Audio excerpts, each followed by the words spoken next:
Hello Leo, this is Inspire 2016 with your weekly tarot reading for the week commencing the 14th of November until the 21st of November 2022.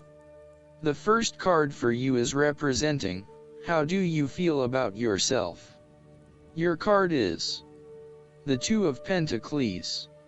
You find balance between opposing desires and interests in your current relationship. Life will always be uncertain, yet if you can produce balance and harmony among all the demands upon you, you will ultimately live happily and in prosperity.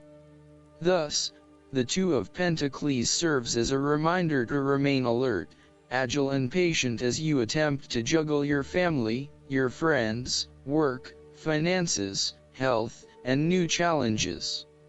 You need to be very clear on your priorities and where you want to invest your time and energy.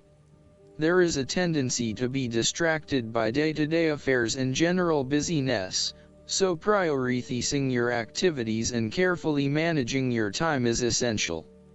The Two of Pentacles brings you back down to earth and reminds you to not only focus on your broader life goals but to also make sure your day-to-day affairs are in order.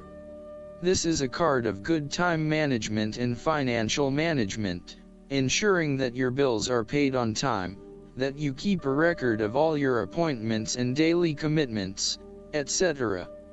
It may sound tedious having to focus your attention on these more mundane issues, but this card reminds you that sometimes getting on top of your daily affairs is as important as pursuing your broader life goals.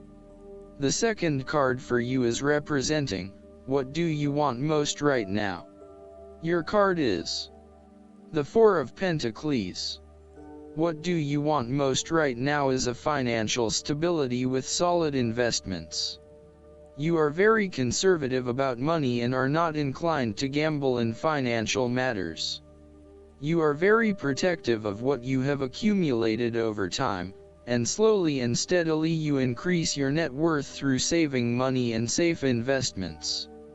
You are self-sufficient both financially and emotionally, as you often equate money with emotional security. This card also indicates possessiveness, greed, and an overly cautious approach to life. You may be afraid to take risks, both financially and emotionally, for fear of losing everything that you have attained so far. As a result, you may be vaguely unhappy and unfulfilled. Deep down you are starting to realize that you have sold out for a conservative and overly safe approach to life. Thus, the Four of Pentacles indicates one of the dangers of prosperity, the temptation to value money far above its real worth. If wealth and financial success lead to a miserly or penny-pinching attitude, then you have found yourself in a narrow-minded state where nothing is perceived to have any significant value other than money. This attitude is an expression of extreme attachment to the material things of the world and is unhealthy in the long term. Sometimes, the Four of Pentacles can indicate an inflexible attitude that is resistant to change. You have already established a way of living that now works for you, so why change?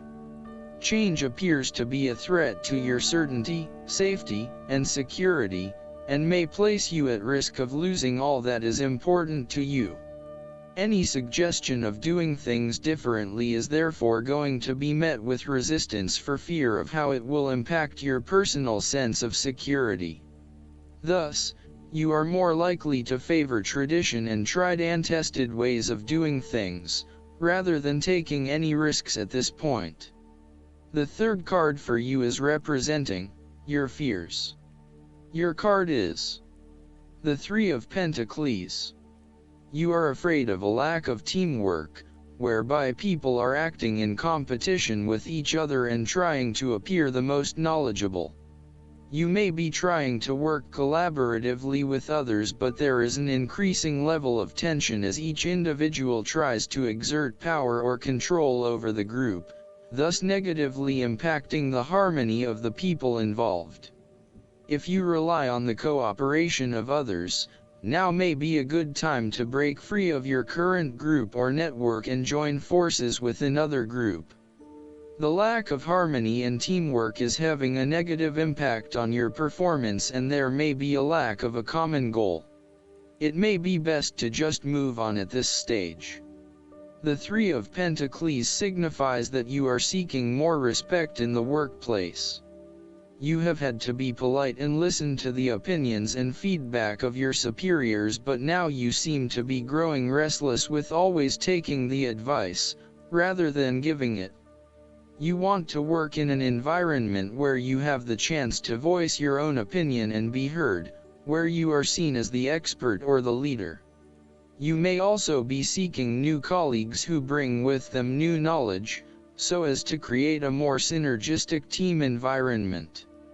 The fourth card for you is representing what is going for you. Your card is the Queen of Cups.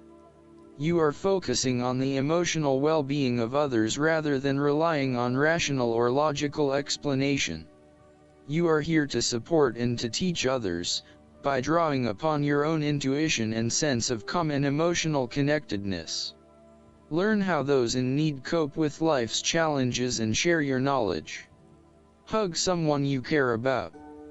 The Queen of Cups can manifest as a person in your life or as a part of yourself. There might be a mature female significant figure in your life, most likely from water signs. She is often like a mirror, reflecting the hidden depths of others back to them, so they can see their own mysteries for themselves. Thus, the Queen of Cups indicates that you need to trust your intuition and listen to your inner voice. Trust the sensations and the feelings you are getting from your outside environment. One of the greatest assets of the Queen of Cups is her ability to sense the needs of those around her. Due to her associations with the element of water, the Queen of Cups can be passive and receptive. Her sensitivity draws those who struggle and suffer towards her. In many ways, she is a safe harbor for others. Her ability to connect on a soul level enables her to remedy the broken hearts of others. Her warmth and genuine caring make her a beacon of light. Because she is so responsive to the feelings of others, the Queen of Cups must constantly uphold her boundaries between herself and others. If not properly protected, the Queen of Cups can lose her own sense of self. This is her greatest vulnerability. The fifth card for you is representing what is going against you. The Six of Swords. You are afraid to move on from the past and make the important transition that you know you need to make. You are trying to physically and mentally move from any past experiences which you know that have not been helping you. However, it is clear that you are experiencing some challenges in doing this, and no matter how hard you try to leave the past behind you, it keeps catching up with you. It is like there is something pulling you back to where you have come from, rather than allowing you to move on to new territories. What is hard is that there are a lot of unresolved issues from the past, which you had hoped you could just leave behind you, but they keep rearing their ugly head and preventing you from getting to that new place of being that you really want to be. There may also be moments when you doubt whether you are making the right decision in leaving behind your past, but this card gently encourages you forward, reminding you that you are heading towards a better future.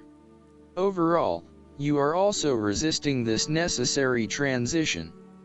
Perhaps you feel that it has been forced upon you, or that you were not included in the decision to move.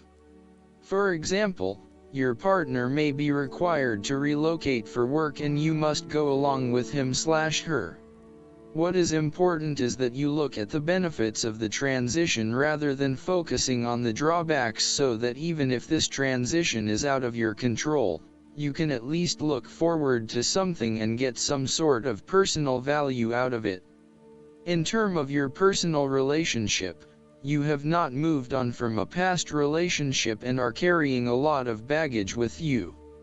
You need to work hard at leaving this behind you, otherwise it will continue to plague your current and future relationships. The last card for you is representing the likely outcome that you may have. Your card is the Page of Swords. You are about to get started on a new project or an idea, and to share that with others. You start all new projects, ventures and journeys with a huge amount of energy and excitement. The challenge, however, is whether you can keep it up.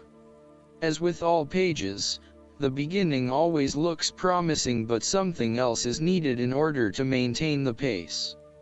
There are always going to be challenges with whatever option you choose, and not everyone is going to be happy with your choices, but when it comes down to it, you need to follow your passions and go where your true energy lies.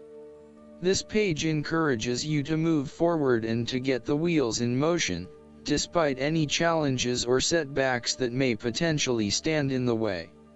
This card shows you as a young and idealistic person, with lots of plans and ideas for the future. At this moment, you feel as though you could do almost anything. As a page, you are just beginning to make your way in life, and it is important that you align with others who will not overwhelm you or stifle your direction and ideas. Instead, seek to align yourself with people who will nurture your ideas and will help you to manifest them in an organized manner. Choose a relationship that feels natural, with someone who will learn and grow along with you and give you a chance to develop your own personality and expression. You have an intelligent and sensitive nature, and you may suffer a lot if there is no outlet for your ideas and feelings. Last but not least, the guidance card for you is the Positivity, Faith, and Optimism. This card comes to you as a reminder that God and the universe are on your side. The only block has been worry. So, a simple shift to faith will result in a positive shift in your abundance flow. If you need to, pray for help in lifting away worries and replacing them with optimism. Remember that God is your source of everything and is watching over you and your loved ones like a caring parent. God also respects your free will choices. So, if you have been making negative statements about your finances, then heaven won't interfere. Trust that the infinite wisdom of God's divine intelligence and creativity already has all the solutions for you. You'll receive these solutions as ideas and intuition, when you relax and so are better able to hear the inner voice of God. Positivity is particularly useful when trying to manifest more abundance. Money is simply energy, and we want to attract this energy to us. Just as we are naturally reluctant to spend time around negative people, money is more likely to surround positive people. The same goes for any other type of abundance. For example, if you are trying to manifest an abundance of health in your life, speaking and thinking positively about it will have a much larger effect than negativity. The energy behind these positive words and thoughts can change any situation for the better. I hope that you enjoy everything, and if you like the reading, just please click subscribe and you will get instant notifications every time we publish a new video right to your YouTube. Thanks.